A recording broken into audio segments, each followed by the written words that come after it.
Secret friends, unite!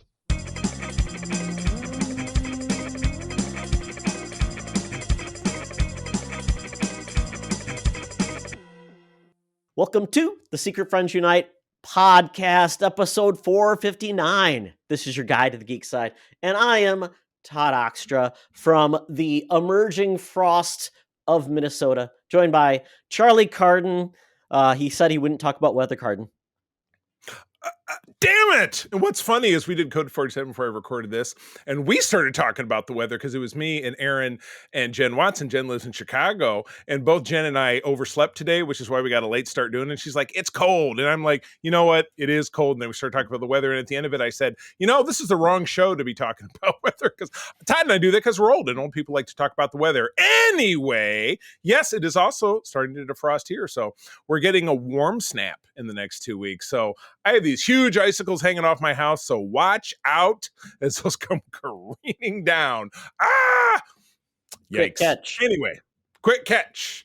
Oh, man. But yeah, no, I'm excited to jump in here. Todd's going to give me a litmus test in a minute here when it comes to our cover of the week, but I don't want to spoil it before I talk about paying the bills, which is paying homage, or homage if you prefer, to the wonderful folks who support us via patreon.com/Secret Friends Unite. It's that spot where we produce a lot of fun extra content. And we would love to have you give us a check out. If you visit that website, you can get a free week and listen to our fun shows. I do a show called The Facts of Geek Life, where we talk about a classic series and a season and a few episodes, and we have a good time. Todd, you've got some projects as well. Mark has too. And we overall just have a blast. So on the Friends with Benefits level, Johnson Dorf, the awesome Phoenix Sisters cosplay, Kelly was on with us last week, Brendan Myers, the Asian Sith Mistress, Corey in HD, and Matthew Keel over on the BFS level, the awesome Nias family of the Twin Cities, Sean, Stella, and Henry, and my friend Missy Merchant. We are very grateful for all of you. Again, if you're listening to the show, want to see what all the fuss is about, if there is in fact a fuss, patreon.com/Secret Friends Unite, free 1 week trial. And we hope to see you there. And if you like what you hear, feel free to stick around. All right, it's quiz time. Yes. So, Charlie, this week's cover, and we got this covered, is G.I. Joe 59. And if you've listened to this podcast, Charlie is a G.I. Joe aficionado. He has read more G.I. Joe than I think anyone ever. I think more than Larry Hama. I think you've beat him out. Yeah, now. I did. When I met him 4 years ago, I said, look, old man. I know more about this than you do. I do, and I will be honest, Larry Hama, about 10, 12 years ago, picked up his pencil again, and he started writing G.I. Joe again. They renumbered it 156 because this Marvel series that we were talking about ended at 155, and he just kept it moving. I don't know how he dealt with the fact that 20 years had gone by, whatever. But now that same numbering is coming. Issue 302 just came out. 303 just came out this week. I haven't read it yet, but I can tell you what's going on here. I want to give you my take on this without knowing anything about it. Okay. So this cover, I'm going to describe it because I have no clue what's happening. I was well out of G.I. Joe by this point. So we've got a couple of Joes in this, I don't know what we call it, like a turret that's at the top of a mountain. Then you've got I'm going to call it, I think that's the Trouble Bubble. I could be wrong. Maybe not. Not correct. So it's a thing that looks like maybe pogo legs that Cobra Commander in a bad suit. It is called the Pogo. You're absolutely correct. Okay, perfect. I'm great. I'm batting 100. And again, it's an acronym standing for something, and I would have to look it up. Pogo Operational Gadget. Oh no. Oh yeah. Oopsie. Yeah, sure. Yeah, there Oops, you go. all pogos. And then so they're shooting at the Joes on this mountain, and then you've got Hawk from Buck Rogers. Yep, that's the guy. Shooting at them, yeah, with these wings. He kind of looks weird. He's got some other Hawks hanging out, and that's all that's happening. I don't know why. Okay, here's the thing. Almost nothing on this cover is representative of what happens inside. Apart from the characters. We do have all these characters. Essentially what's going on here, this is issue 59. In issue 52, the Cobra finally discovered G.I. Joe's secret headquarters. There was a huge shootout, and it was called the Pit. The Pit was destroyed and collapsed. Cobra Commander and Destro trapped under all this rebel, but they survived. They escaped using honest to God, a secret escape drill that tunneled under, and it got them to freedom. and Cobra Commander subsequently stumbles on his catatonic son, who there's his son Billy, whole big history there, but decides, I'm going to turn my life around, kidnaps his catatonic son from the hospital, drives off to Denver, Colorado, where one of his undercover CGs, or Fred series, the Crimson Guardsman, was located, and begins his life again as Cobra Commander in this crazy armor with this crazy piece of tech. Fred's companion in this is the dude in the bird suit called Raptor, and he is the Cobra bird trainer. All right. On the Joe side, the Joes are traveling in a convo with a couple of new Joes, including Tunnel Rat, who is the dude in the green that you see pictured here. And out back, the guy in the white shirt, in the front of his shirt just says survival. He's a survivalist, and Tunnel Rat is the EOD, the explosive ordnance disposal guy. They do have this turret thing, but it actually is on wheels. It never ends up at the top of a mountain. Raptor never pulls out a gun and starts shooting. And if you look at the angle vectors of this, nobody is hitting anybody. Because if you look at where everybody's pointed, it's a typical G.I. Joe that you can shoot. It's like the stormtroopers. You can shoot. They're literally like 10 feet away. Exactly. So you couldn't miss, but they missed. So like I said, nothing on this cover is representative of what happens inside. Cobra Commander is in this pod thing, and he attacks the convoy, but is not successful. And then at the end of it, they just go off their separate ways, and the story is set to continue. But nobody dies, and really there's no interaction except, like I said, Cobra Commander in the pod attacks the G.I. Joe convoy, but everybody escapes unscathed. That's the story. Okay. So that's Charlie's remembrance of when he read it. I will tell you the summary. Years ago, yeah. I will tell you the summary from yojo.com. Yes. Billy has a new leg thanks to Fred 7, and Cobra Commander has his new battle armor suit. Raptor uses his trained hawks, this is the best part, and accounting skills to find a group of Joes that are testing gear in Colorado. Billy is slowly remembering things, including his training with Storm Shadow, and meets the Blind Master and Jinx. I don't know that all happens in the same issue, but I guess it must. I mean, the thing is, G.I. Joe was very episodic, or it was very arc driven. So there's really just a lot of very ongoing storyline. Yeah, Billy was Cobra Commander's son, and he tried to kill him. Storm Shadow was not going to let Billy be executed, so he saved him. That's when Storm Shadow left Cobra. And the two of them were a pair, but then Billy leaves to confront his dad, but ends up in a terrible accident where he loses a leg and an eye and is in a coma. And that's when Cobra Commander finds him, brings him back. He gets a robot leg from Fred 7, and yada, yada, yada. Okay, so what you left out initially was the leg. So you've revised that, so that's good. Mm-hmm. And then you left out the accounting skills. So I think those are the really two important parts. I think so. Well, and if you Raptors, and thank God, with the, and I'm looking right at it, my collection of the G.I. Joe Classified series, Todd and I have talked about this before, I have a very hard line that stops at the 1985 series, because when you get into the 86 you say you're towing series, the line? Todd and I were listening to a great one-hit wonder by a dude named Rocky Burnett called Towing the Line. Just watch the video, folks. Google it and find it on YouTube. You will not be disappointed. But anyway, yeah, I because when you get to the 86, 87, and 88 lines on and up, which this is the 87 series, the shit is just too bizarre for me. And so I don't need a Raptor figure. I might get Cobra Commander that armor, because that was pretty dope.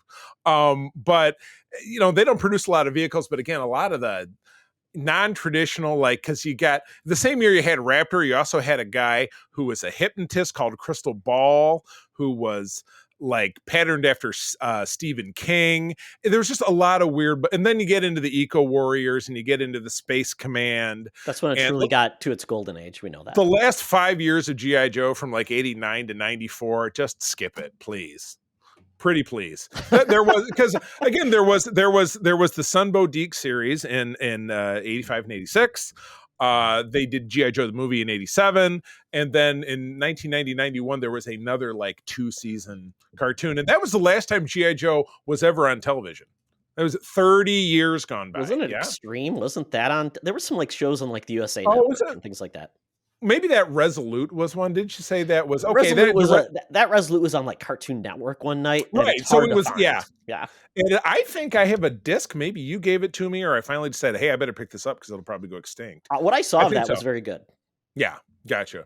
So anyway, yeah, that's G.I. Joe 59. So the series was still really readable, even with this weird stuff, through at least issue, I'm going to say 115 or so, The Death in the Desert, where you finally had some Joes get killed on a mission. That was really a big deal. But poor Larry Hama, I think he was really pinched to be like, sorry, Larry, we're coming up this weird shit. You got to work into the comic. And he was probably like, no, those are all real things that happened during his military time, Charlie. Oh, in Vietnam, they had Eco Warriors and Star Command in Vietnam. All legit. Okay. Really all legit. Right, very good. Oh my God. Well, speaking of really legit, and again, if you'd like to learn more about G.I. Joe, as Todd mentioned, please visit yojo.com. Or if you'd like to talk to me about G.I. Joe, hit us up on our Discord or over on Threads or Instagram. I'm C3 Carpenter, which I usually mention at the end of the show. But anyway, speaking about completely legit, our honestly very legitimate source of news would be our senior news correspondent at 124 years young, down at the corner of Hollywood and Vine, giving out the hottest scoops, talking about Madam Webb with our news. Let's go for it. Now it's time for Madam Webb's rumors and news. Take it away, boys. Thank you, Madam Webb. Madam Webb, you should be excited. It's big football weekend coming up. Unfortunately, you didn't get to be a cheerleader this year, but, put your application in. I'm sure they're looking for a senior, diversity seniors. You can break out your old beaver skin, your beaver skin outfit, your pom-poms made out of straw, and you'll be there with the Dallas Cowboys. Oh, I don't think so. All right. So what do we got going on here? You're throwing some stuff at me that's like, it's a video game. What's going on? Yeah. So the first set of news is Sony has been trying to develop their video game properties into feature films and TV series. We've already seen that with Uncharted, Last of Us, Twisted Metal. We are getting God of War. We're getting other ones, Horizon Until Dawn, or Horizon Zero Dawn. But now we're getting one of their games from the PS4 era called Until Dawn being made into a movie from David F. Sandberg and Gary Dauberman.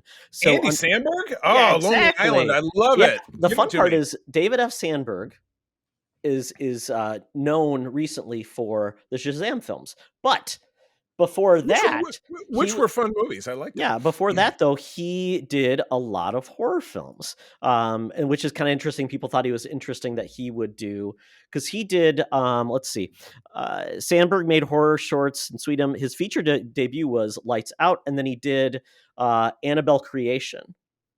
So we do enjoy those movies. Yeah. Annabelle, why do you have to be so evil? You're already so not creepy looking. Yeah, so Until Dawn is one of those video games that are essentially like choice based, and it's basically choose your own adventure. Yeah, kind of like that. Basically, it's got a group of teens going up to this house for the weekend in the middle of nowhere, which is always a bad idea. Yep. Great pick. Good idea. Do it. Exactly. And so through it all, then there you find out there's something that's stalking them and killing them. And all through it is the goal is to get as many of these people to survive. So you'll play each character through certain pieces of it. And you have to make decisions. If you stumble in the wrong place, you try to hide and you breathe too loud, you could get killed. I hate when that happens. And I love the game, but the cool part is, Charlie, the game actually had a lot of actors in it. It had Rami Malek in it. Oh, nice. It also had, trying to remember the girl from Heroes, Hayden Panettiere. She was in there, and a few other actors as well. And they've been really good about the people that make this game. Been really good with capturing actors and likenesses. And it's one of my favorite games on PlayStation. Really fun, so it works well for a horror film. I mean, that's exactly what it is. Gotcha. Who's the killer? What happened? Will you survive until dawn? Is essentially the premise. So gotcha. Yeah. Okay, yeah, I can get down with this. And again, that game is now 10 years old. Okay, so it's a game that's been out for exactly. A bit, so. Yep. Well, that's fun. Yeah, I'd be down with that. So anyway, something going in production. We'll see probably 2 years from now. So even though I guess we found the horror stuff is a little quicker turnaround because they don't really have to deal with and then we've got to spend $50 gajillion on CGI. No, they can go to Vancouver, get one of those resorts that are abandoned, and then get a guy in a suit. Yes. Let me go to my abandoned resorts guy and we'll get this knocked out. Yeah, exactly. There's literally a billion of those in Vancouver. So many in Vancouver. They call it abandoned warehouse and mansion of the Pacific Ocean. The And they're all Pacific haunted. Northwest. Probably haunted. All right. So, okay. So now you're in my wheelhouse with this next one. And I will admit to you, it looks awesome. And but I'm not going to buy a PlayStation to play I have it. a solution for you, Charlie. I have a solution. Well, I mean, I have a solution too, but let's hear yours first. Okay. So Xbox had their developer direct, and they were going to highlight 4 games, and one of those games was Indiana Jones and the Great Circle, which is a horrible name, but you know what? Don't say, at least it's not the Circle Jerk of Destiny or something. Try to put exactly. this together. Exactly. It's kind of weird. So they showed this game. It's made by Machine Games. Machine Games is a fantastic studio. They said it's made by a machine. It's the first AI video game. What's he doing now? Exactly. But they made the Wolfenstein series, which the Wolfenstein series is set in like World War II, taking on Nazis. So they're really well done. Use all the same background. Probably use a lot of the same sets. I mean, because I know sets are a thing in video games because they have to have an environment that they put somebody in. Exactly. And Wolfenstein is one of the oldest franchises in video games, and people thought, well, how do you make that game good? And you give it to a good team. So Indiana Jones really hasn't been in video games in a long time. I think the last game was Fate of Atlantis or something. It was a game that was on I think it was called the Apocalypse Engine or something like that, but it was on the Wii era. So it was the Wii era. Why does so many of Indiana Jones's things sound like Mad Libs? Indiana Jones in the blank of blank blank. Uh-oh, Charlie, you uncovered their secret. It's like the Family Guy. Yeah. The dartboard. Yeah. The random. Remember that time? Yeah. So Machine Games is making this Indiana Jones game. We didn't know anything really about this. Well, they gave us a trailer. It was almost 3.5 minutes long. We found out it's going to be a first person action adventure. You can use your whip, you can use your gun, puzzle solving. Essentially, you're taking on bad guys again. And this game is set. I believe the chronology is what they said. It's going to come between Raiders and The Last Crusade. I was trying to figure that out, which is just a 2-year gap because Raiders was 36 and Last Crusade was in 38 and Temple Doom was in 35 because it was a prequel, which some people know, some people don't. Yeah. But my solution is a lot easier. I will simply watch the cutscenes movie, which is what I do with every other video game story because it. I know Todd, you enjoy 2 hobbies that to me are really filled with anxiety, and that's probably why I don't like them, and that's watching live sports and video games because both of them make me very anxious because you can't control them, right? You can't control video games. That you can turn it off. You can also turn off the TV. But yeah, I tend to like to not have more anxiety in my life because life is and I don't struggle with a lot of anxiety, but work can kind of drive you nuts sometimes. So why have a hobby that's at some point going to super piss you off? So that's why I stay away from video games, except for the Lego games, which to me are very soothing because the characters build things and then you can have an ice cream and whatever it is. But this looks fantastic. Apart from and. Correct me if I'm wrong. I thought I read a headline. The guy voicing Indy, isn't it the same guy who voices Joel in The Last of Us? Correct. Troy Baker. He is a fantastic voice actor. He's done many things. They are using a likeness of Harrison Ford from that period. He doesn't look exactly like him, which I really like. Yeah, I mean, obviously there's only so much that they can do, even with these very high end AAA video games, as they call them, the ones that are really high end. That it can only look so uncanny valley-ish, like Tarkin and Rogue One, but hopefully always improving, right? Always improving and always looking a little bit more human until it looks a little too human, I guess. But yeah, this is great. And then again, your button on this is, should it inspire TV and films? And we've talked about this many times. Yes, we have. I would imagine that our response would be fairly similar, and it would be not with Harrison Ford. You know what I mean? Correct. Like I said, and it was funny over the holidays. I bought, because it was on sale at Vudu. I've mentioned this before, I pick up movie packs and stuff or like little deals because I have a wish list on Vudu Fandango. And I picked up a 6 or 7 movie pack of the Sean Connery James Bond. Absolutely love them. There's no doubt that the movies don't hold up. I mean, in Thunderball, he did surgery to make himself Japanese. So that does not hold up. My point being that, James Bond has been around since 1962, and it's been cast and recast. And it didn't stop with Sean Connery, right? And it didn't. They didn't have to trot out Sean Connery until the day he died to play old James Bond. They kept the core of the character. It's like in we dubbed this week's Code 47, which you may have listened to by the time this came out. We dubbed it Star Trek's Batman, Mr. Spock. And because Spock has been played by a variety of different actors. So it's the same thing. Why is Indiana Jones not played by a different actor? They did it with Han Solo. A lot of people hated it. Superman. Maybe that's why they're like, well, people hated Alden as Han Solo, so we can't do the same thing with Indiana Jones. It's a huge missed opportunity to find a different way to say, okay, well, Indy also did, push it further back. Here's Indy in the 20s when he's doing his jazzman stuff in Chicago, or give us the World War II Indy movie that they tried to do with the, CGI de-aging fest that was, part of the movie that failed last summer. I don't know. But yeah, like a TV, like a string of miniseries, like the old Young Indiana Jones Chronicles, that was the recasting they did. And I thought that was popular. So it makes me wonder why it fell off. That was also in the early 90s, and then nothing, which is why Indiana Jones probably lost its popularity, because it fell out of the zeitgeist for an entire generation. And they didn't, and I think it's called franchise care, really is really the whole part of it. Indiana Jones, like I said, has not had consistent video games, hasn't had consistent comic books, novels, TV series, or anything to really keep you engaged, get new audiences over time. They've had gaps of how many years between films? I mean, we're talking like a decade. 10, 15, 20. Yeah. That is not how you build up a franchise. That's not how you protect and love it. Right.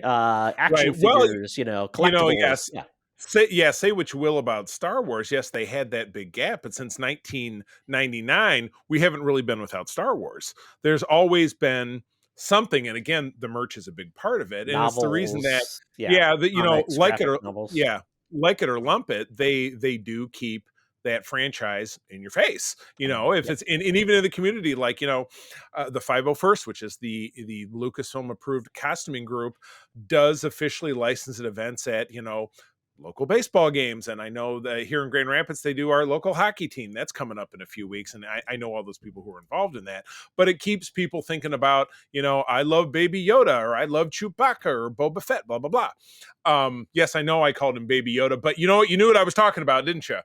The child. The Grogu, or I like to actually I have and always will call him Greggy because the week that episode was on, April and I were out, we were like walking out of a Meijer or something and talking about Mando, and I said, what was his name again that they gave him? Was it was Greg or Greggy? No, it was Grogu. Oh, I like Greggy better, so it's always been he's Greggy. He's my Greggy. Yeah. So, we said, it should inspire, the game should inspire the future of Indiana Jones. And I would say at this point, the easiest thing you could probably do is hire the animation team from What If, get this voice actor. Boom. And I don't want What If Indiana Jones tales. I just want Indiana Jones tales. Now, whether they're canon or not, I could give two craps, because they're all about like James Bond. Do we even say, is that canon to whatever? No, he's just having a good time. He's just a dude. Yeah. And you just think about it. They're all different worlds in the multiverse, or Indiana Jones or James Bond is simply a code name and they give it to some dude. You know what I mean? Where Indiana Jones could just be, they would have a fine time probably adapting those novels from the 90s. Be like, all right, we're making The Fate of Atlantis, and it's a 3-part animated whatever, airing over 3 weeks, and something. I've solved it, Charlie.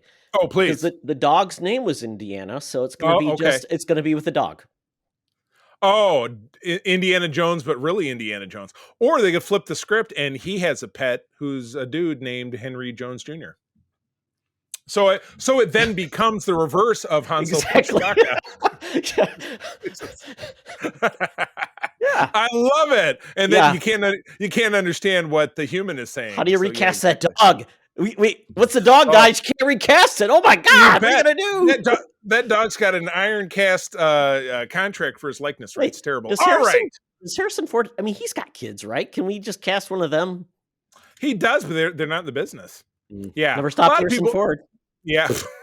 That's right. He was a carpenter when he got That's hired. right. He built a door frame for George Lucas, and he said, "You know what? I think you should be a movie star. Based Come on with your me." carpentry skills, you'd be a great Yes. actor. Oh, I really do like the way you frame that top part of the door. I think you should have a career as a multi-million-dollar actor. Did Shakespeare inspire that door? Of course so it there did. you go.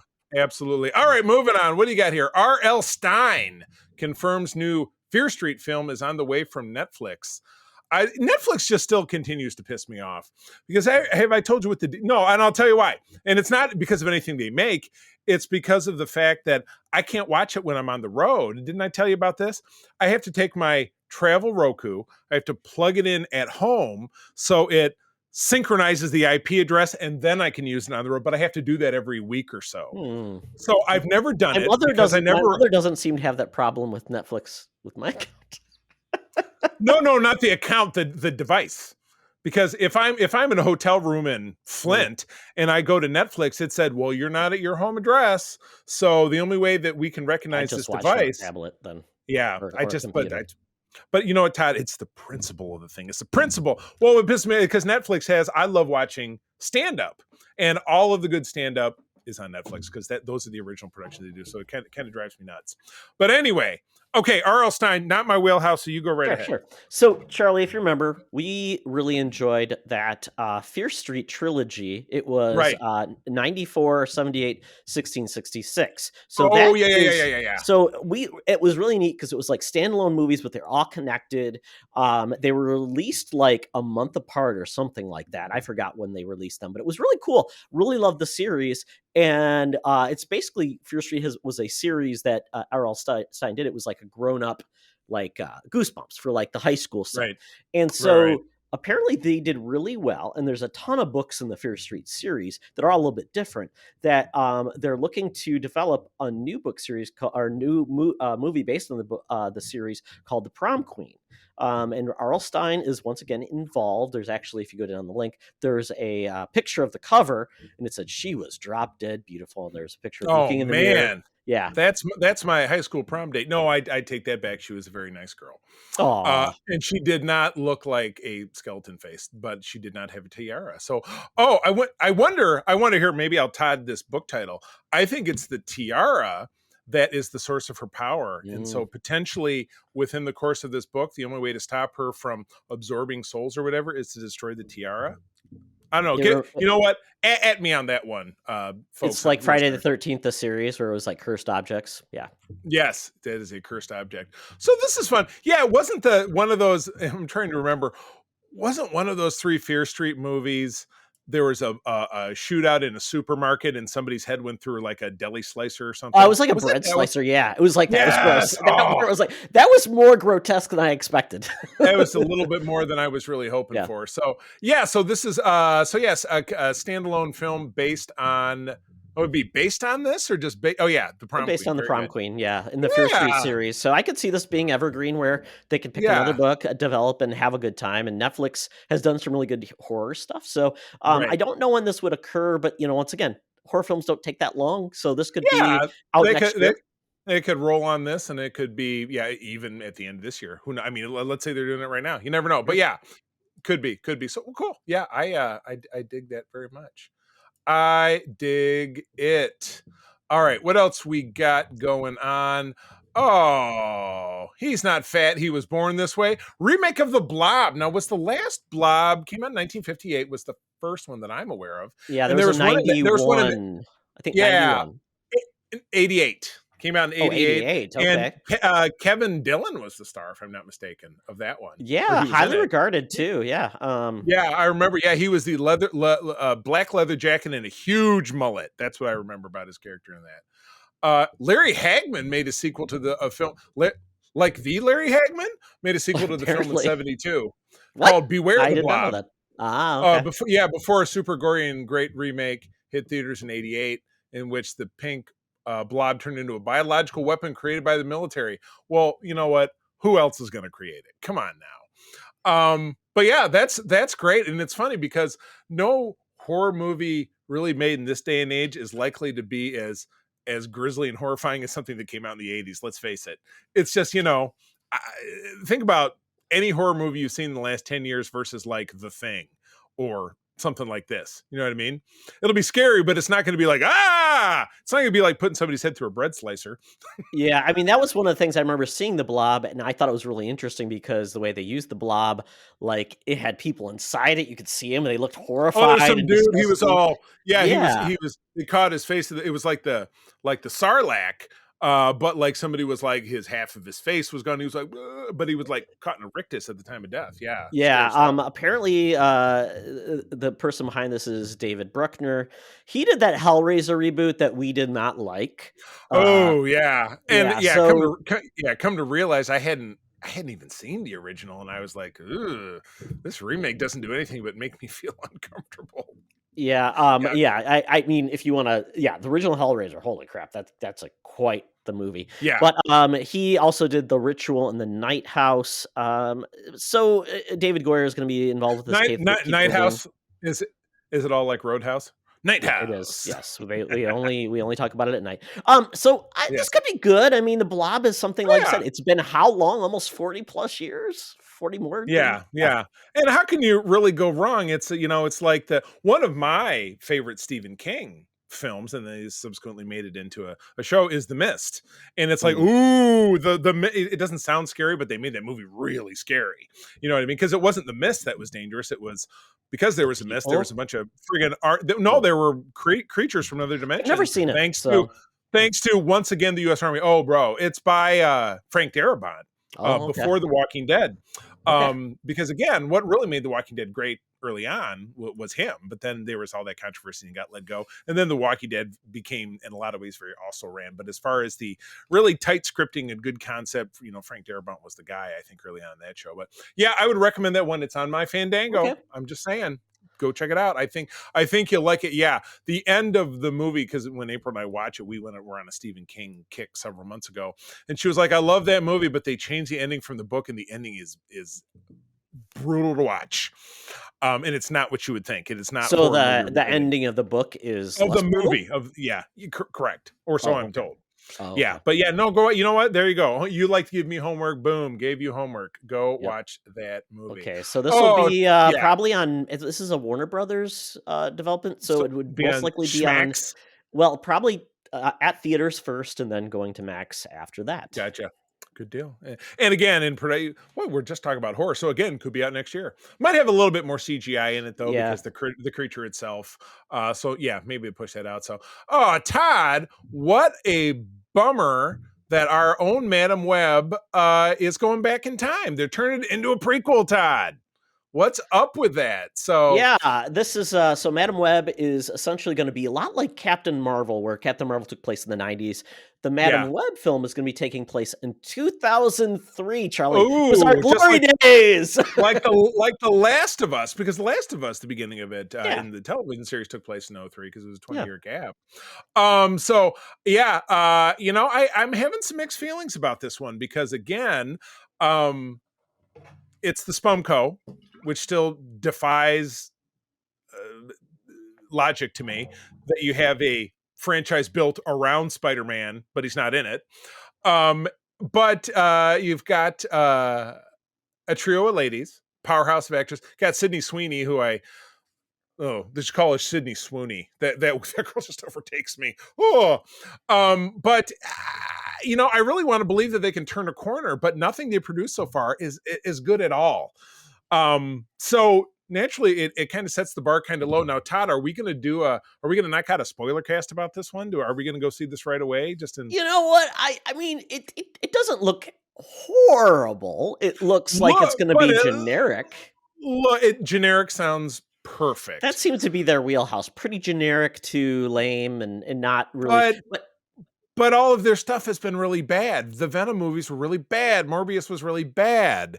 So, I mean, can there be a morning after, as the old song goes? I mean, can there be a time that they turn it around? It's a dead zone, Charlie. What else are you gonna do? It's a Valentine's movie, but you don't have to go to Valentine's for it. You watch The Weekend after Valentine's, and I mean, I mean, yeah, I don't think that this is the movie that it's in April. Doesn't really care about Valentine's Day, so what?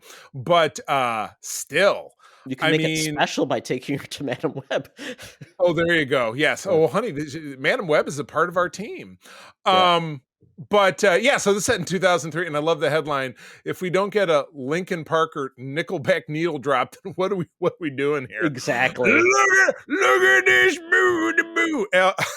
What were we wearing in 2003? I don't think anything that interesting, to be honest. Early Probably 2000s. very similar. Todd, you're wearing a long sleeve ringer tee right now, or Yeah, what I assume baseball. I'm wearing a baseball. I'm wearing my Hellfire Club baseball shirt. And I'm wearing our SFU logo tee, which can be found on our T Public store. Wink, wink, wink. Notes in the show notes. Link in the show notes, I should say. I'm guessing girls were wearing shrugs at the time. A lot of those ponchos or whatever. This was past the time they were wearing the big bell bottom jeans. Yeah, no wide leg jeans. Yeah, they're going back to straight leg. Were they doing like high waist and mom jeans things? I don't know. I'm not a woman. I'm a mom. Well, this is a fun bit right here. Charlie says the film was originally set in the 90s, where we'd learned this was set in the world of the Andrew Garfield Amazing Spider-Man movies. But Snyder claims Sony then decided to change over to Tom Holland's Peter Parker, then axed the 90s out of the film entirely. This was a reshoot, so if true, it paints the film's existence in an even weirder light than before. And apparently, Adam Scott is rumored to be playing a young Ben Parker in this too. So that makes sense, because again, the Tom Holland Spider-Man spared us the misery of, well, let's tell the origin again, because you just knew. So by the time we meet the Tom Holland Spider-Man in Civil War, in that brief bit where Tony Stark goes to meet him, and he merely alludes to the fact that I've had these powers for 6 months and yada, yada, yada. Then we get into Spider-Man Homecoming, where he reveals what's going on with it, with his best, but I want to say Genki, because they pattern Ned after Genki in the Ultimate Spider-Man. But he's explaining to Ned his origin, but he doesn't go on to say blah, blah, blah, my uncle got killed or this and that. So clearly with this, so are they going to have a de-aged Marissa Tomei, or is Aunt May not going to be a factor? I mean, I don't know. With that, they could then turn around and have a more traditional Madam Web. Yeah. But I mean, and again, this character is based on Julia Carpenter, who was the Spider-Woman from first saw her in Secret Wars. She was in the West Coast Avengers after that. She then became Madam Web because she acquired the powers and stuff, but she wasn't an old lady sitting in a chair. She was just someone with psychic powers and all this different stuff. Grandma Web. That's what we need. And then the other three super sexy ladies, first of which would be Sydney Sweeney. Excuse me a second. I'm just kidding. And then another one of them is Isabella Merced, the actress whose career is taken off. And who's the third one? Because there's four of them. I think it's Spider-Woman, isn't it? Well, no. Oh, I was trying to think of the actress, but no, it's like Aranya and Spider or something or other. Anyway, I will admit, I will admit that I will go see this. I would Morbiously curious. Morbiously curious. Oh. Yes. I see what you did there. Well, I am, just because of my own, deep love and affection for all things Spider-Man, but then coupled with the fact that Charlie, you saw Snake Eyes, so at that point, I mean, everything's on the table. Like I said, that's our next feature on our Patreon segment of A Bad Trip to the Movies with the Cardins is Snake Eyes. We'll be doing that, I think, in April. So look for that. The Nicolas Cage film, right? Yeah. Oh, yeah, that's right. No, it's a merging of the two. So anyway, with Storm Shadow. Yeah. Anyway, I mean, and Todd, we both have to see this because, again, we have to support financially Madam Web, because that money comes back to us. And speaking of money coming back to us, as the news comes to an end, friends, please forgive us for this brief commercial interruption. Hey, Secret Friends Unite, let me tell you about Zencastr. We use them for our show, and now they're supporting us. Zencastr is now the all-in-one solution making podcasting easy. It's the ultimate web-based podcasting solution. Provides high-quality audio and video podcast production and hosting. With a full suite of professional tools, podcasters can seamlessly record, produce, and publish studio-quality content, all from one dashboard. Being a creator has never been easier. And we chose Zencastr because of the ease of use, high quality output, and it makes it super easy for our guest to come on. We had multiple solutions we tried before, and Zencastr has just been the best fit for us. Why Zencastr? It's now super easy to record a podcast with Zencastr. Log in using your browser and start recording a high-quality podcast right away. Record studio-quality sounds and up to 4K video with your guests. Feel a sense of zen knowing Zencastr's multi-layered backups ensure you always have your recordings in the highest quality, even if the connection is unstable. Have you ever worried what you sound like? Zencastr's post-production process makes you sound buttery smooth. It automatically removes those ums and ahs in your recording. It removes those awkward pauses in conversation too. Set the right podcast loudness and levels while reducing background noise with a click of a button. So if you're interested in making an easy, high-quality podcast just with the click of a browser button, go to zencastr.com/SFU and use our code SFU, and you'll get 30% off your first month of any Zencastr paid plan. I want you to have the same easy experience I do for all my podcasting and content needs. It's time to share your story. Now back to the show. Talk nerdy to me. Talk nerdy to me. We're sitting in the Geek Easy, cover band's playing, drinks are poured, and we are ready to get our nerd on. So this week, not watching a lot, because I've been watching a lot of football and playing a lot of games, but a new animated series has dropped on Fox, Animation Domination. Oh, yeah. I think I heard about this. Yeah, it's called Grimsburg. Now, John Hamm basically is the lead actor in this. He plays Marvin Flute. He is a kind of a washed-up detective. He previously was the greatest detective, and he lives in a fictional town of Grimsburg and goes on cases. So it's that kind of case of the week. His partner is a part cyborg. He has an ex-wife played by don't we all? By Erin Hayes. She was his ex-wife who was raised by bears. Very random.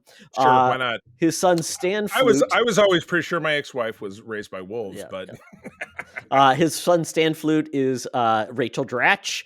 Dratch. Yeah, Kevin Michael Richardson, famous voice actor, plays Detective Greg Summers, who is a cyborg, and Alan Tudyk is Dr. Rufus Pentos. Basically, it's Marvin's former music teacher turned nemesis. So it's kind of like Hannibal, then he plays Mr. Flesh, Stan's imaginary friend, who is a skeleton. Oh my god! Yes, yeah. So it's really, there's only one episode. So episode out first. It came out in the beginning of January, but it's because of playoffs and things like that. They don't have a draft anymore. But it's a funny show. I'm sure it'll grow on me. It'll, the characters will have their things with most like animated series. Takes a while to so far so good. I mean, nothing like immediately stands out. It's goofy, it's silly.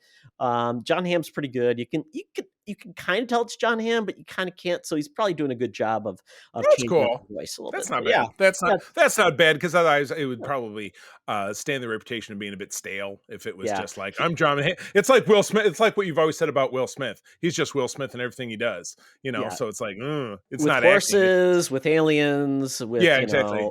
What was your line from Wild Wild West? Get off your busted ass horse. Welcome to Earth. Welcome to Utah. Oh my gosh. Yeah, so it's on Hulu. Come on. Nobody's welcome in Utah. So exactly. Yeah. So it's on Hulu. So check it out. So hopefully we'll probably get 8 episodes, assuming it gets renewed, maybe more seasons. So that is my take on the show. I did watch something you also watched, so we can jam on that together. Oh, very good. Well, I have a brief kind of tag back. I talked in the last couple episodes about how I'm kind of on a Star Wars kick. I bounce between my various kicks. G.I. Joe to Star Wars. I'm always watching Star Trek, obviously, because we do the show. And then back to Marvel again. So right now I'm on a Star Wars kick, even though there's no new stuff on. Because, I watched, the end of Mando Season 2, because to me, Luke Skywalker chopping up a bunch of droids is kind of where it's at. That led me, I watched the rest of Mando. I watched a bit of the Mando that was within the Book of Boba Fett, and we plowed right through it. And then I said, I'll give Book of Boba Fett another stab, because we all really thought, why did they make this show? you and I bitched about it. I bitched about it with Mark over on Holocron, but I thought, you know what? It's been 2 years since that show came out. That show came out at the end of 21. And it was, it did its run basically this time back in 2022. So I thought I'd already watched the last 3, so I'll watch the first 5, I think, or 4 or 5. I can't remember how many episodes there were total. And just see if I get any more out of it. And it kicks off that, here, we knew that, in that last scene of Mando, that Boba decided to show up and kill off the heir apparent to Jabba's fortune, which was big fat Bib Fortuna, and he took over. And you're like, okay, where's this going to go from here? And the series starts off that he's sitting in his back to tank because he was all scarred up and stuff from living in the Sarlacc and whatever, and he's dreaming about his life. And you see him get out of the Sarlacc, and then he gets mugged by Jawas in his sleep, which I never understood. They came up and stole all this shit off of him, and he's just like, oh, I'm just chilling. I'm glad they even left him. What if they took his jumpsuit too? Just be laying there naked, no big deal. Just, his nuts burning in the sun. Glad that didn't happen. Didn't need to see it. No offense to Mira Morrison. But then, yeah, it's, you follow his journey with the getting, he gets taken by the Tuscans and they turn him into a slave, but then he, earns his freedom by, beating up this Ray Harryhausen creature. And, because I think that one of the big struggles of the series is figuring out, why is he doing any of this? Why does he want to be a crime lord if he's not a crime lord? And I felt, while it's still not great, I'm not going to say, oh my God, it completely changed my mind about it. Now it's my favorite thing. I at least felt like watching this, I understood a bit more about his motivation, because, he was this big bad guy, and then he got stripped down to nothing. He had nothing left. Then he was a slave and getting the shit beaten out of him all the time. Then, he earned his place with the Tuscans, and they were his family. Then they got killed off. And then he finally just says, hey, organized crime sucks. But much like my own experience with the cosplay community, where the only way to control the madness is to basically run it yourself. I started a fan club. There's some cosplay involved, and we keep the drama out of it pretty much. I feel like my journey with cosplay is Boba Fett's journey to this show. The only way he figured that he could keep things on an even keel was to be the benevolent good guy that didn't allow any drama. So that's what I got out of it. I don't know. It's weird. Again, I'm not saying I pulled a 180 on this, but I pulled maybe like 55 degrees out of that 180. It pulled me back in another direction. So I understand it a bit more, and I like it a bit more than I used to. So I'm not saying, as we say with most things on the show, your mileage may vary. So you may already love it. I respect that. You may never be able to watch again, like Todd, who will never watch it again. I can absolutely guarantee it, unless somebody is like holding a knife. I watched the pitch meeting, Charlie, and that reminded me of all the things I didn't want to relive. And again, I think the fact that that nearly a third of the season is taken up by a story that doesn't involve Boba at all, when they stuck Mando in there with Grogu and Luke and Ahsoka, it's like, I thought that, I still find that unforgivable. That was poor form. I didn't care for that. But it's funny, I watched that part of it in context between Mando's seasons 2 and 3, and then I watched all of Mando season 3 and liked it a little bit better than I did the first time, but not a lot. So breaking Boba Fett up into that first 5 episodes gave me a little bit more perspective, made me like it a little bit more. So you know what? I guess if there's a moral to the story, sometimes with time, and just like in life in general, time heals all wounds. If the book of Boba Fett hurt you, you might be entitled to compensation. No, I'm just kidding. It's possible that if you give it another shot and maybe think about it in a different way, you might enjoy it somewhat differently. That's what I'm going to throw out there. Doesn't apply to Todd. There's no way he'd ever enjoy it. I understand. That's fair. But you know what? People out there, give it another crack. Who knows? Might be all right for you. Take some crack and then watch it again. Well, like that lizard that went into Boba Fett's brain. Yeah, you just need one of those. That was great. That was amazing. That was good stuff. Absolutely. I need a Vision Quest in every movie. I do, especially lizard induced. There's no doubt about it. All right, so you and I both watch. April and I are huge fans of the Colbert Report. Mm-hmm. No, it's not the Colbert Report. It's the Late Night with Stephen Colbert, because I love him. Usually we watch the first half because the interviews get kind of boring. But we watch his plug at the beginning. In about 2 months ago, he had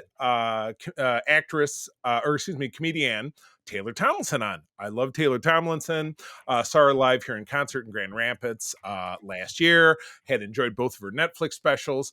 And he brought her on and he said, hey, my news is that we're bringing back At Midnight, or we're going to be calling it After Midnight, which was a great show with the now...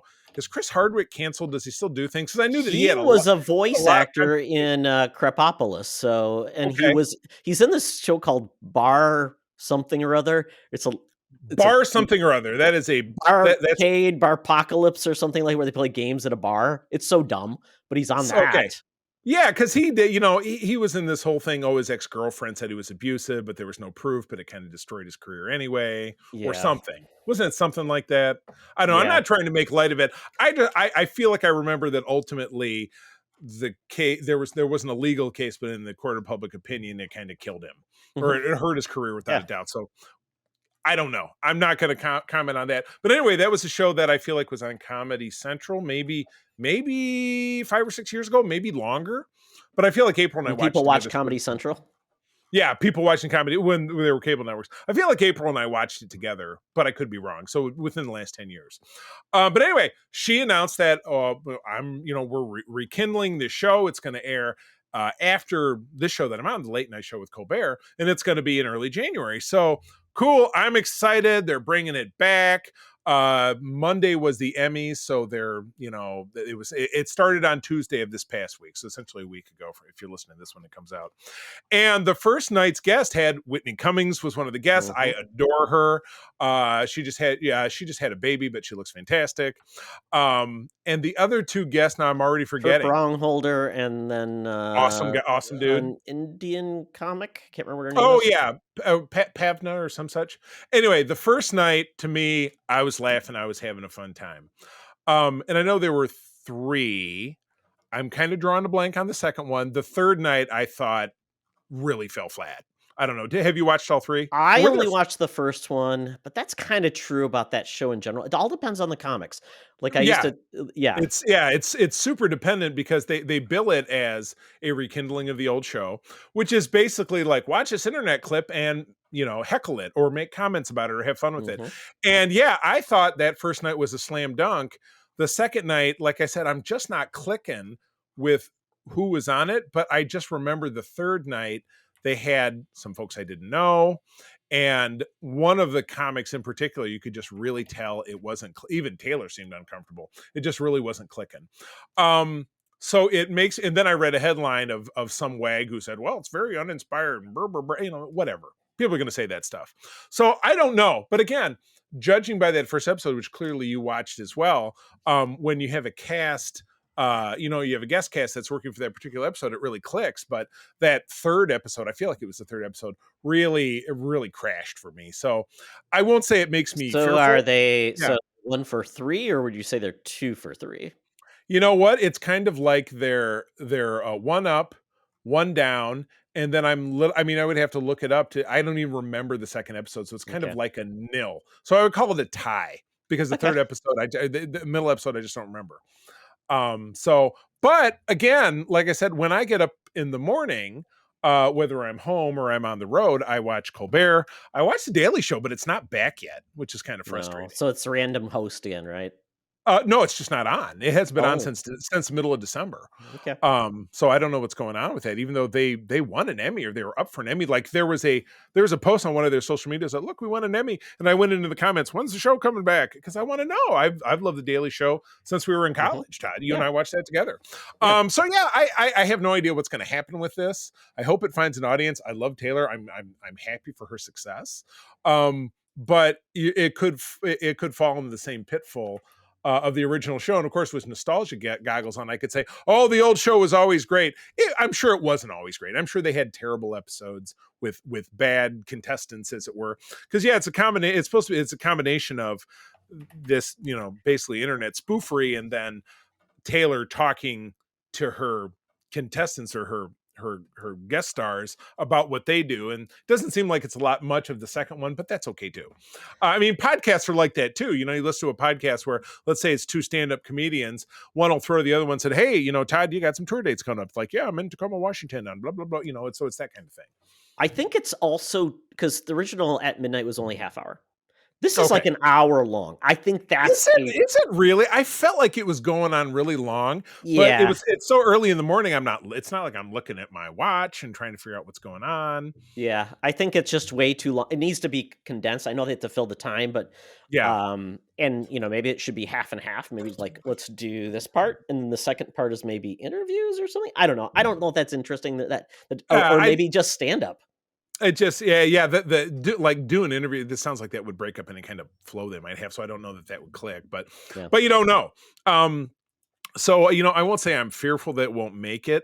I don't know. I don't know how long the original was on or what killed it. I don't know. Maybe the whole controversy with Hardwick is what killed it. I have no idea. I just don't really recall. Yeah, I mean, and it's the first week, right? So I know like when any like talk show host, the first week is always like, or even the first year is like funky. It doesn't always feel right. So give him some time. Give him, her, also she was fine. Yeah. I think she laughed too much sometimes. Yeah, I know. I noticed that. Yeah, I noticed that too. Is she has to do her own balance, and when you have really great comedians because they're cracking each other up. But yeah, I thought, like I said, by that third night they had one comedian who just really seemed like she didn't fit in. Like it was just like, and we booked this whoever. Watch the third one and tell me what you think. Because it was something. It was the woman in the middle. She was a short Jewish woman, glasses, something was just not clicking. I don't know. And I'd never heard of her. So but that's neither here nor there. But I tend to know a lot of these stand-ups because it's something that I enjoy watching a lot of because I'm a funny guy and I'm looking for material. I like to laugh. So anyway, well, cool. Well, yeah, After Midnight is on Paramount Plus, and of course, Book of Boba Fett is on Disney Plus if you've never watched it, which you probably have. All right. Well, that takes us out of being in the Geek Easy. Give it a big old spit in my drink. Right back at him. But Todd, we're due for the Thunderdome. Over in the Land Down Under, got to get out that Air Qantas app because Hologram Tina and the mutants await us to talk about dormant or damaged franchises. Let's make it happen.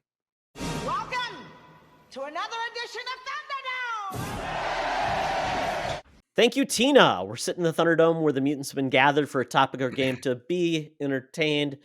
This week, our topic is going to be dormant or damaged franchises and how we'd resurrect them. So it's really the key part to this is how we would resurrect them. So it's not necessarily what it was, not necessarily a sequel or a reboot or a remake, whatever you want to call it. It's really what we think, if it does come back, how would it work and how would it be successful? We've seen that with different franchises all over the board. We won't dull you with examples we've already talked about in the past, because I'm sure Charlie could tell us 18 years of how Star Trek has reemerged every time. He has a podcast for that. You need Snake Eyes. Give us Snake Eyes, the one with Nicolas Cage, like you said, or the one with him and the bees. What was the one with him and the bees? That would be the Wicker Man. The Wicker Man. Yeah, very nice. Yeah. Okay. So with that, so basically, I'll start. And I, basically, what I'm thinking of is.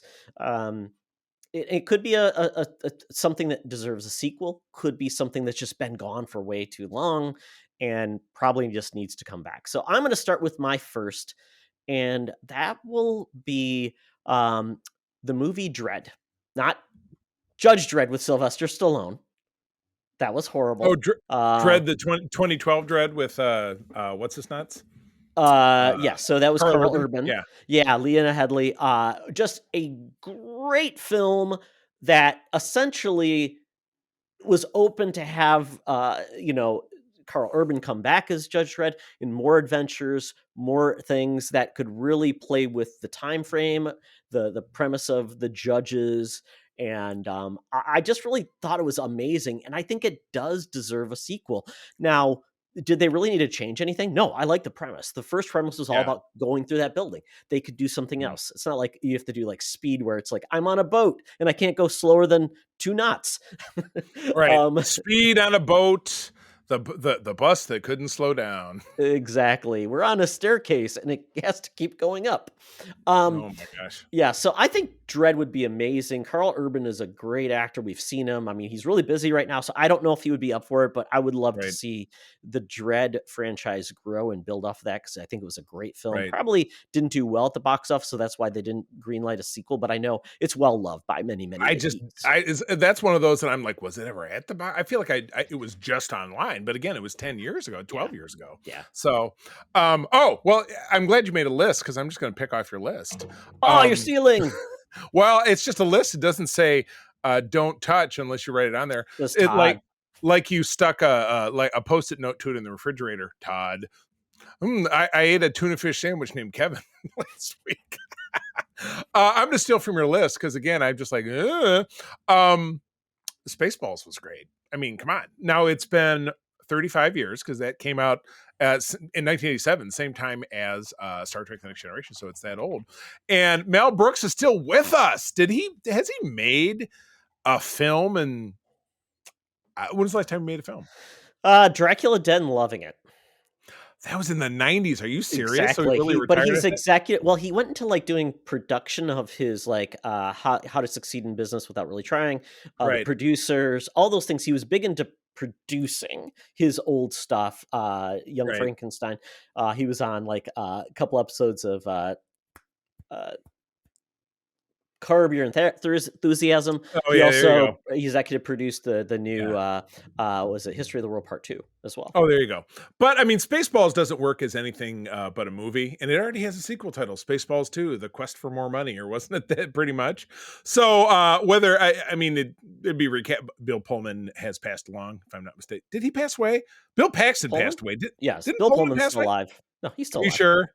All right. And let me look it up because then we'll, our podcast will get like viral because they said he's dead. Exactly. Well, Daphne Zuniga, I believe, still around. She was female lead. John Candy has passed away. Joan Rivers has passed away. But it's not to say that it couldn't be a reboot of some kind. Probably a reboot makes the most sense because it's been so long. So reboot it, make it a little edgier with more topical humor. Though really, even in rewatching it, there's not a ton of the humor that's really super dated. I don't think. I don't know. I'm kind of playing it over in my head again. It's not like it's Mel Brooks humor. Yeah, exactly. Like you can still watch and be offended by if you're easily offended. You can still watch, to my regard, the funniest comedy of all time, which is a Mel Brooks film, which is Blazing Saddles. Still always be my favorite. But again, not really for a modern audience, where I don't feel like there's anything in Spaceballs that's so raunchy or offensive or even a concept of it that they couldn't find a way to make it. But I think it would have to be a full reboot with an homage or a cameo potentially from any of those surviving actors. We also lost was it it wasn't Dick Clark, it was the Dick Van Patten who was the king. And he's dead. He's got to be dead. Well, I mean, you say that, and then Dick Van Dyke is still alive. John Candy's dead. Yeah, exactly. Rick Moranis doesn't act anymore. Right. All right. But the guy who was the Colonel Sanders, who was also the lawyer in Fletch, who I love it, Leonard T. Pants Esquire, the attorney of the former Mrs. Irwin T. Fletcher, which jogs my memory. There's still that Flash movie with John Hamm that I've not watched. So look, that spun me off in another direction. You mean the Fletch, not the Flash? Unfortunately, I'd love to see it. I've heard that Fletch movie is very good. Yeah. Charlie, did you know there was a Spaceballs animated series? I did. I was going to bring that up, but I think it wasn't that long ago. But where is it? Where does it live? So it came out in 2008, 13 episodes. Mel Brooks created and except produced it, and it did have voices of Mel Brooks, Daphne Zuniga, Joan Rivers, Tino Insana, Reno Romano, D. Bradley Baker, and also in that, I did not know this, Dom DeLuise was still alive and revoiced Pizza the Hut. Oh my God. Pizza is going to send out for you. I mean, that is, again, when that movie came out, we were preteens. It was everything that a kid who enjoyed Star Trek and Star Wars and Buck Rogers and any kinds of that stuff. Just absolutely enjoyed, because it was poking fun at it, but again, it was not super racy, and anything that was like, Snotty beat me twice last night, it was fantastic, was just very much over our head. Sure. It's not a big deal. It was double entendres. Yeah, exactly. Well, that one gets my big pick. Now that you mentioned it. So yeah. I mean, so they did an animated series. Would it work to bring it back? I don't know, but I mean, people like comedies like that. Could it be like a Netflix movie? Yeah. Could that work? I don't know who executive produced Spaceballs. Was that like, it back says in the day? MGM Television? Oh, it was on G4. That was crazy. And that's why you've never heard of it. The thing is, I've heard of it, but then I say to you, well, I've heard of it, but where does it live? Well, G4 doesn't exist anymore. Yeah, it became that. Right. So it's just out there. And that's why there's not any interest in any more of it. So check your latest Comic-Con DVD guy. Oh god, yeah, that guy at Chicago with all the Blu-rays that are just all. Here's here's the Star Wars holiday special, but it's in HD. I'm like, that's not actually possible. Well, I like how they get modern like streaming shows, and they're on disc now. It's like those are never on disc. Somehow they're on disc. They're still not. Wink. Exactly. Yeah. Exactly. So very good. So I'll continue. I do like Spaceballs. I think it could come back because there's so many. And just treat it like it's not just Star Wars. It's like all science fiction, right? That you would do, kind of like not another teen movie. Maybe that's just what we need. Maybe we need just not another teen Star Wars film. Not another sci-fi film or whatever it is you would call it. Yeah, exactly. So next, I'm gonna go to, and I don't know how this would work, but I think it could be a lot of fun. Kurt Russell has been in so many awesome franchises and series, and one he never went back to was obviously The Thing. That never came back to, but he never came back to Big Trouble in Little China.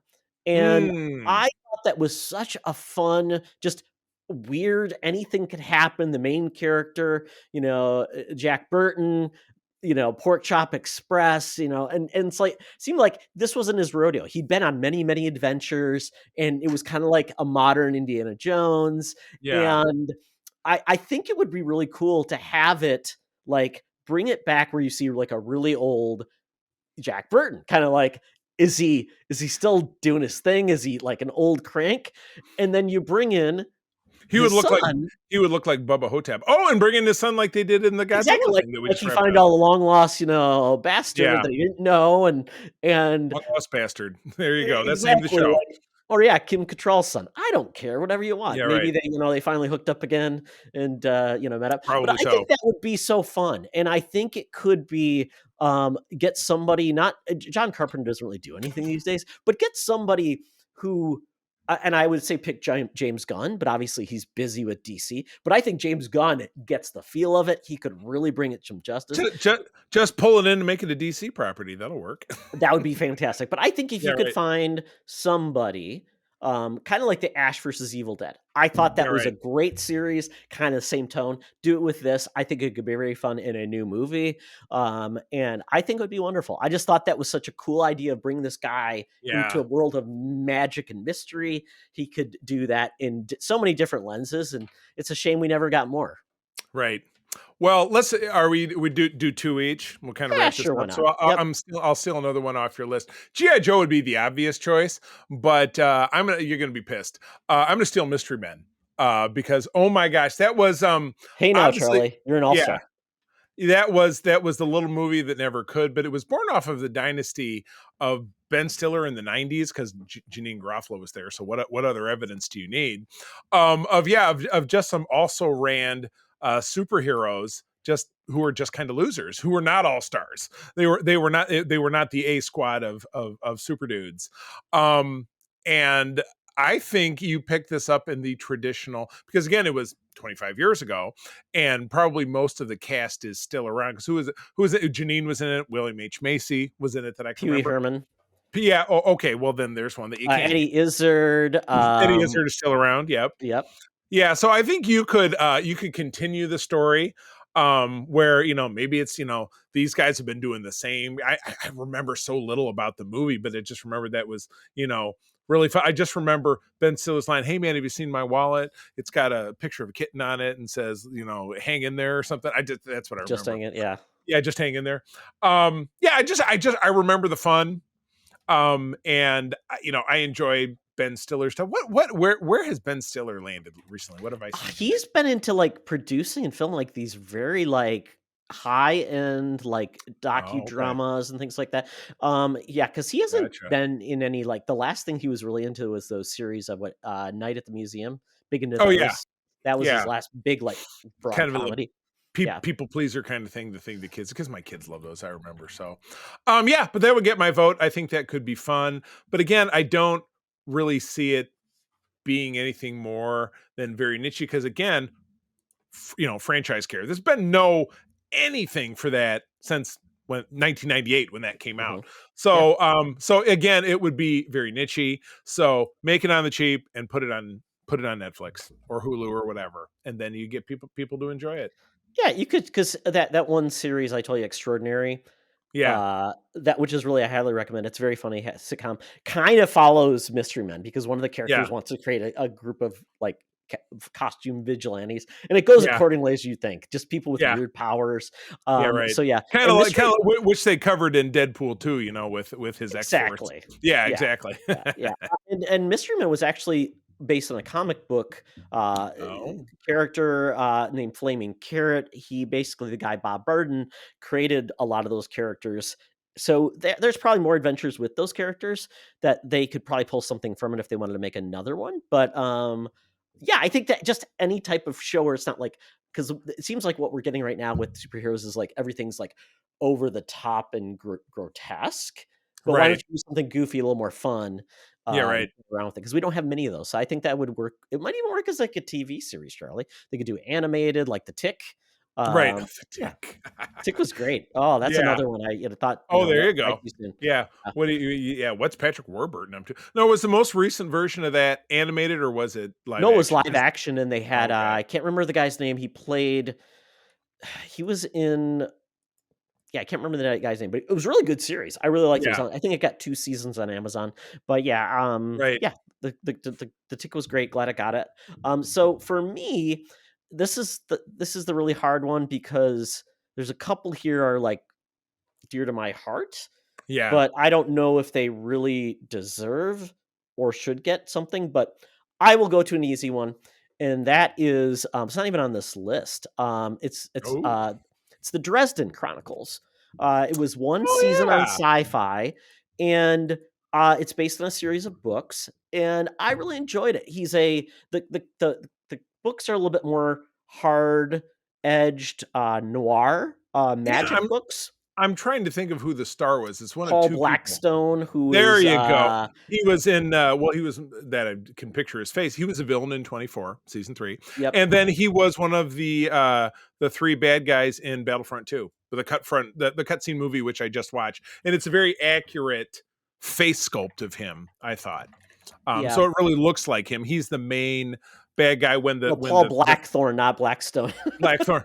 You know what? You had the black part just sounded very British, and he's a very British dude. So and he played the dad detective on Arrow.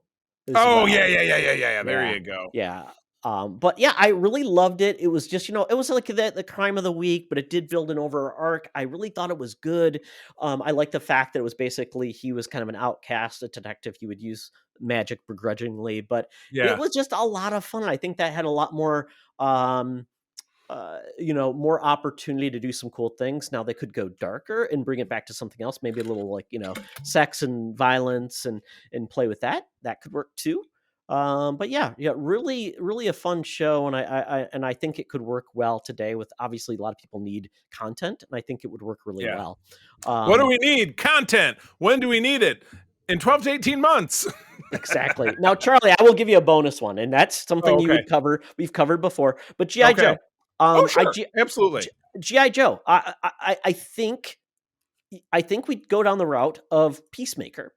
And we go a little bit more mature but comedic, and they kind of deal with the fact that why are we wearing these outlandish comic costumes? Why are we doing this in Cobra, or even make an Adult Swim version of it, like a takeoff?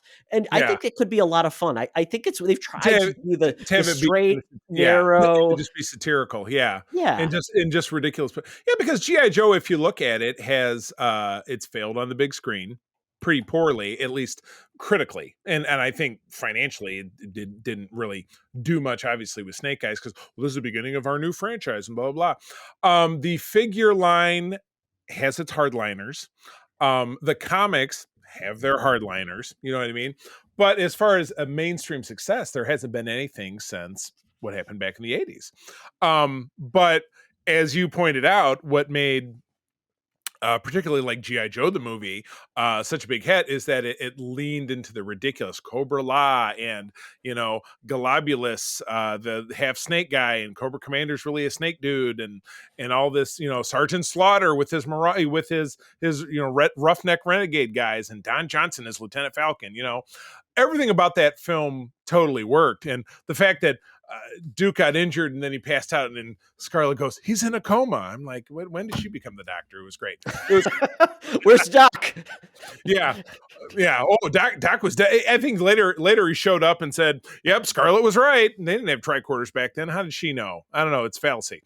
But anyway, I agree with you. If you made G.I. Joe purposefully silly, but like an Adult Swim kind of. Will Ferrell plays General Hawk or something like that, kind of like, something like that would be funny. You get like some comedic actors, and you do give it like a MacGruber type of thing. I think could be a lot of fun.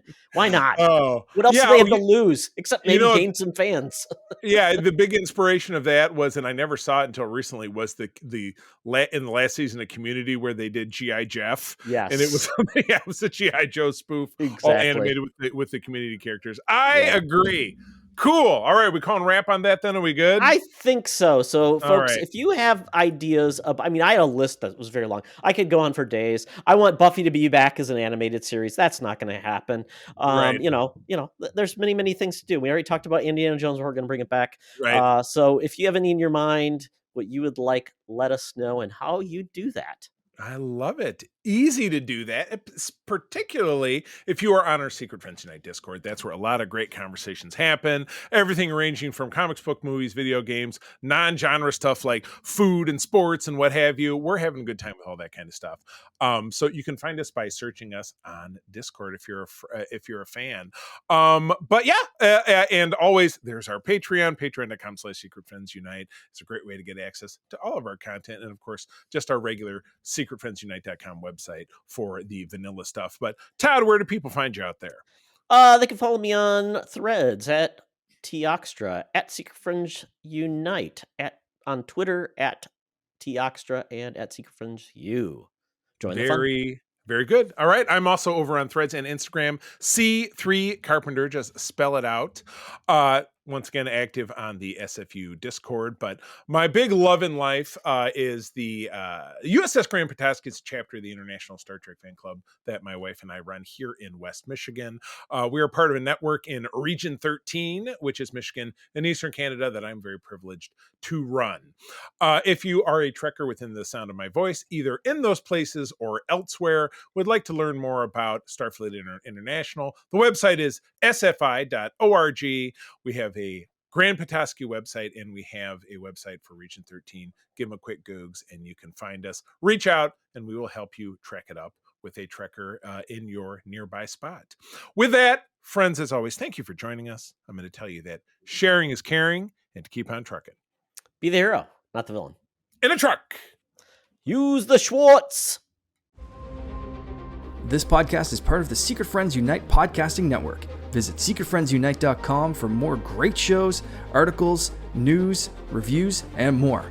Secret Friends Unite podcasts are available on Apple, Google, Spotify, and other podcast services around the world. If you'd like to be part of the conversation, you can join us on Facebook or our new Discord server, or follow at Secret Friends U on Twitter. Please subscribe to Secret Friends Unite on YouTube and visit our merch store at tpublic.com. Just search Secret Friends Unite. Thanks for listening.